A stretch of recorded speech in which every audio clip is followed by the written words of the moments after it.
We are sitting down with Congressman Dana Rohrabacher, a U.S. representative from California's 46th district, also a former official with President Reagan's administration. Congressman, thank you so much for sitting down with us. I want to focus today on some foreign policy issues, so let's start right away with China. I know you've been a staunch critic of the way the U.S. relationship with China has evolved. How would you rate that relationship today? Well, we're getting our just rewards for having a stupid policy. We have built China into a major economic power without demanding any type of political reforms. We've been given them most favored nation status, one-way free trade. We permitted them to steal our technology. They get away with murder, quite literally economically, or figuratively economically, but quite literally, in reality, when they're murdering dissidents and taking the people, religious dissenters like the Falun Gong, and throwing them into prison. So what we've got is we've created a monster. What was a very weak country before, we have permitted them to build into a massive economic power with, of course, a lot of our own industrial leaders making a profit by doing that. Well, I was just about to say, along those lines, China was only one of a handful of countries actually exempt from U.S. sanctions. These are countries who were importing crude oil from Iran. China doing that, but was exempt. Why is that? Why, these policies? How do they benefit the U.S.? Well, I think it's there's a horrible double standard that we have. We have heaped on Russia all kinds of requirements and restrictions and mandates if they're going to get anything, even if it's the repeal of Jackson-Vanik, which should have been done 20 years ago, much less most favored nation status, while China has had no liberalization at all. And Russia has had enormous liberalization. Their churches are full now, and you do have opposition groups and opposition papers in Russia. You got nothing like that in China whatsoever. But let's be honest, China has, in many cases, taken up the debt of the U.S., has come to lend its helping hand when the U.S. needed help. But also, to be fair, we bent over backwards for these people before they had our debt. We are the ones who created them into an economic power in which they could then loan money back to the United States. So there's a certain number of big businessmen in this country who have profited greatly by the China trade. The average working people have lost out greatly because the jobs that they should have in manufacturing have gone over to China, and the technology that they paid for in their taxes, the R&D, has gone to China for free. Who specifically has benefited in this country? Well, you've got some very big businesses who've established manufacturing units in China, and they do so thinking that they're going to go from a 10% profit to a 20% profit. Well, in the long run, the people who own the stock lose out because the Chinese confiscate some of the properties over there, and our own working people lose out because they lose manufacturing jobs. And then there's maybe the CEO puts a couple $1 million in his pocket as a bonus, and then after a year or two fades away, even though the long-term result has been catastrophic for his company. What is your concern if these policies continue?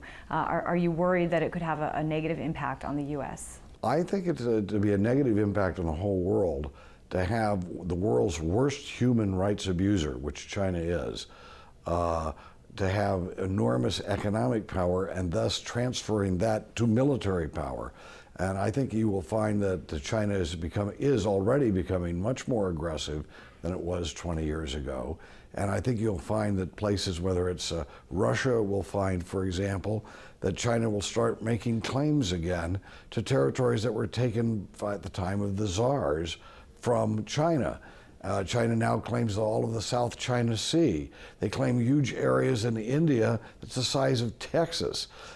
This is a regime that's made arrogant land claims and I might say frightening land claims, because if they try to move forward based on those claims, we'll come close to a war. And I think Russia and all the other countries surrounding China had better start thinking about the future and realizing as it gets more powerful, China's going to become a much greater threat to them. Let's switch over to Afghanistan. I know you recently had a trip planned there. President Karzai said, Congressman Rohrabacher is not welcome here. What had you planned to do when you went, and why do you think President Karzai didn't want to see you?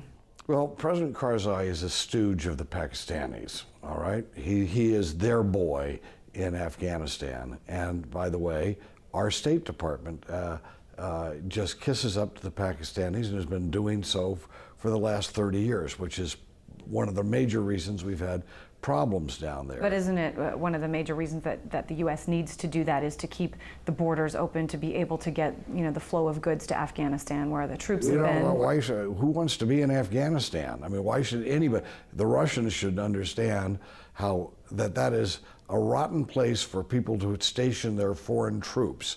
And they're not going to make any friends. And Afghans traditionally, when they open their eyes and they see foreign troops around them, they say, I don't like them, and I don't want them here in my country. And what we've got is Afghanistan has been manipulated, the policy has been manipulated by Pakistan. And I think that my recognition that the government that was established after 9/11 in Afghanistan does not reflect the values of the Afghan people themselves. It's a totally different structure. It's a centralized system where Afghans demand more centralized authority in their village and tribal leaders. And Karzai, of course, has no base of support. So as I'm pointing those things out, and the fact that he's so tied into the Pakistanis, that Karzai didn't want me around, so he exercised his prerogative. So just to be clear, you think that the U.S. should not be in Afghanistan at all? I think that right now we should get our butts out of Afghanistan as quickly as we can so that as few Americans lose their lives in Afghanistan as possible. You have some perspective on this. I know that when you worked with Reagan back in the late 80s. I fought in Afghanistan against who's ever watching from Russian TV. I mean, I think that I was there with the Mujahideen, and well, you also said the Taliban wanted to establish a disciplined, moral society. What happened? It's bullshit. That quote. What happened was I was opposing the Taliban every step of the way, and the Taliban were not the Mujahideen who defeated the Soviet Union. The Taliban were a creation of Pakistan's military intelligence. So you do not support the Taliban? Never. But there's a couple, 2 or 3 quotes that have come out because I was opposing them, and then it was a fait accompli. They took over Kabul, and I tried to put the most hopeful analysis they could be on for about 2 or 3 weeks. And then the Taliban started acting the way I always knew they would. I'd opposed them every step of the way. They got power. I tried to put the best face on it for a couple of weeks, but after that, I went to work in the 1990s creating the coalition against the Taliban based on the King of Afghanistan and what later became the Northern Alliance. So all of this nonsense about quoting 2 interviews I did and was trying to be optimistic, but didn't turn out that way. Well, things change, certainly. As far as Afghanistan goes, I mean, you said that we should get our butts out as fast as possible. Right. A lot of people are starting to be concerned that if and when that happens, there's just going to be a crazy, ridiculous civil war, that all the factions are already preparing. There's been some reporting on this, are already preparing their training, they're boosting up weapons, and that it's going to be back to, the Soviet days. Let me tell you something. Afghanistan has a very decentralized culture and decentralized system of power. And they have ethnics, groups that have lived next to one another for centuries. And the ethnic groups have known that they have to have arms because they call them warlords, but in fact what they are armed ethnic leaders who protect their people from attacks from other ethnic groups.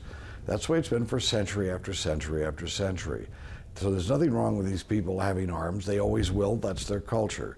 But what's happened is that you have Pakistan working through an alliance with one ethnic group, the Pashtuns, trying to dominate all of Afghanistan.